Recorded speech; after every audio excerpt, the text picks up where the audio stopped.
Well, the Browns edged the Steelers in round one of this matchup. But for a repeat performance, the odds are in favor of Pittsburgh.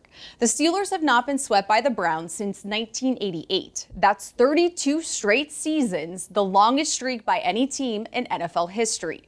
Let's send it back to Bob and Coach for your keys to this game, presented by your neighborhood Ford store.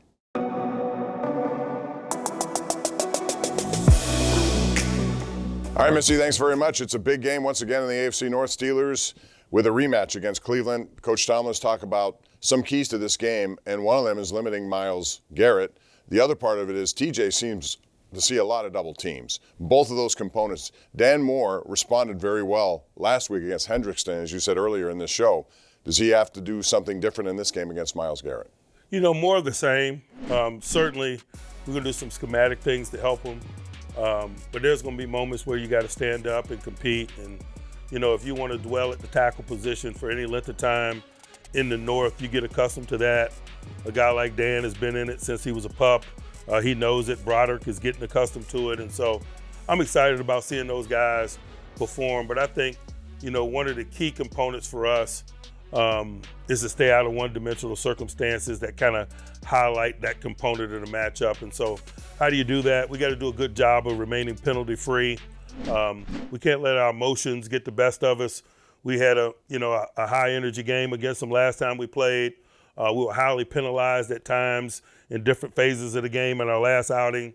And so from a team perspective, we can't kick our own butt.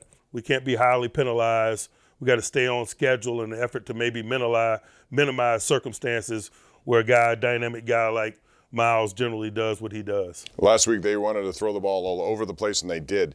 How do you prevent that from happening, and what sort of game do you want to see unfold at Acrisure? Well, we'll bring 90 and 56 and 51 and 97 guys like that with us that better do a job of minimizing that, not only in play but in terms of mentality.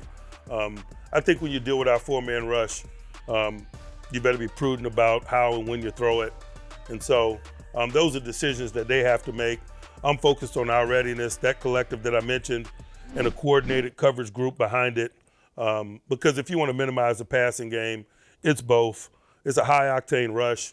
It's coordinated and calculated coverage behind it. And we're excited about putting that formula together this week. Real quick, I want to ask you about Joey Porter. He has the bounce-back ability. I mean, we've seen it before. He plays tight man-to-man coverage when he's on somebody, but they also tend to call those things once in a while.